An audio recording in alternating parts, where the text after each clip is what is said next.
لا حول ولا قوة إلا بالله العلي العظيم أعوذ بالله من الشيطان الرجيم بسم الله الرحمن الرحيم وهو أصدق الصادقين وقوله الحق بالحق بسم الله الرحمن الرحيم قل لا أسألكم عليه أجرا إلا المودة في القربى صلوات پڑھ دے بر محمد والا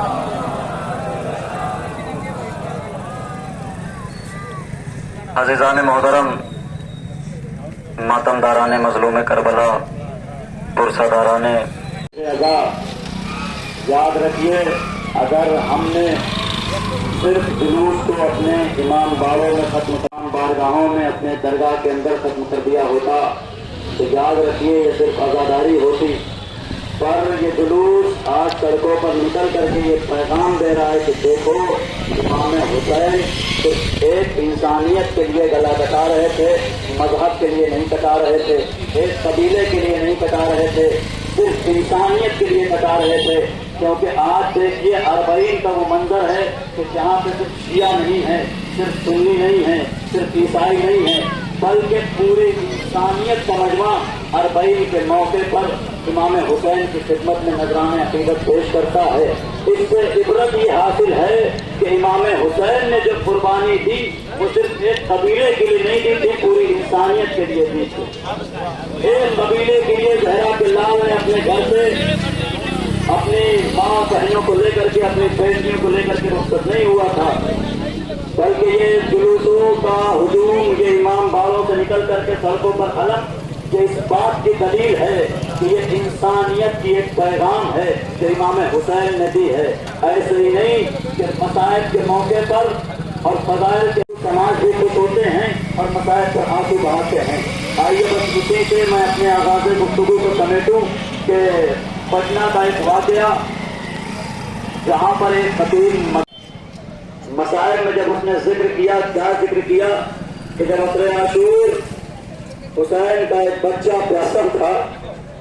تو ایک مرتبہ حسین نے اس کو اپنے ہاتھوں پہ اٹھایا اور کہا ظالموں، اس کی ماں کا دودھ خشک ہو گیا ہے، اگر ہو سکے تو اس کو ایک قطرہ آپ پلا دو۔ آپ کو پتا ہے جب ذاکر مسائل پڑھ رہا تھا تو وہاں سے ایک ہندو عورت گزر رہی تھی، اللہ کو اس ہندو عورت نے وہاں پہ ٹھہر کے سنا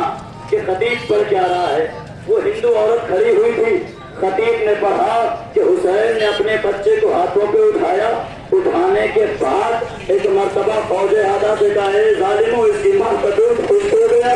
ہو سکے تو اس کو ایک قطرہ آپ پلا دو۔ جب مجلس ختم ہو گئی تو ہندو عورت ایک مرتبہ صاحب خانہ کے پاس گئی، آپ سنے حسین کا ایک بچہ پیاسا تھا، 6 مہینے کا تھا، ظالموں نے اس کو پانی نہ دیا۔ ایک مرتبہ وہ ہندو عورت تڑپ گئی، کہا اگر بابا حسین ہمارے بھارت میں آ جاتے تو ہم ان کے بچے کو پیاسا نہ مرنے دیتے، ہم ان کے بچے کو اس سال کوئی نظر کرنے نہ آیا تو اب میں نظر نہ دلاؤں گی، بس اتنا سننا تھا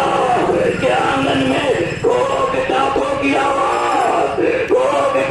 آواز آئی، کیا دیکھا ہے گھوڑا سوار چڑھایا، کہا اے بھائی کیا حسین کے بچے کی نظر کرنا جانتا ہے؟ اس نے کہا ہاں بس اسی لیے تو آیا ہوں۔ وہ عورت رونے لگی، کہا میرے گھر حسین کے بچے کی نظر دے دے۔ گھوڑا سوار دودھ کے پیالے کے پاس آیا، اس نے نظر دی، کہا اے معصومہ اجازت سے میں جاؤں؟ ہندو عورت کہنے لگی بھائی اگر نظر دے دیا ہے تو جا، نظر دے دیا ہے تو جا۔ تو اس نے کہا محترمہ میں نے نظر دے دیا، اے محترمہ میں نے نظر دے دیا۔ ایک مرتبہ اس نے پھر نظر دیا، کہا اجازت ہے میں جاؤں؟ کہا نظر دے لے تو جا، نظر دے لے تو جا۔ ایک مرتبہ جب اس ہندو عورت نے کہا تو گھوڑا سوار نے کہا محترمہ نظر ہو گئی۔ ایک مرتبہ ہندو عورت نے رو کے کہا سنو اب میں کوئی نیا نظر نہیں دلا رہی ہوں، کافی سالوں سے بابا حسین کے بچے کے لیے نظر دلا رہی ہوں، اب تک کے جو آتا تھا وہ نظر کے لیے ہاتھ بلند کرتا تھا، آپ نے ہاتھ نہ بلند کیے، گھوڑا سوار تڑپا، کہا جس کے ہاتھ نہ ہو وہ کیسے نظر دلا؟ آئے مصیبت ابا عظمت اللہ جزاکم اللہ خیر جزا۔ بتاؤ مصیبت عباس کیا ہے؟ سماج میں کچھ عزت دار لوگ رہتے ہیں، کچھ بدترین لوگ رہتے ہیں، ذرا یہ بتائیے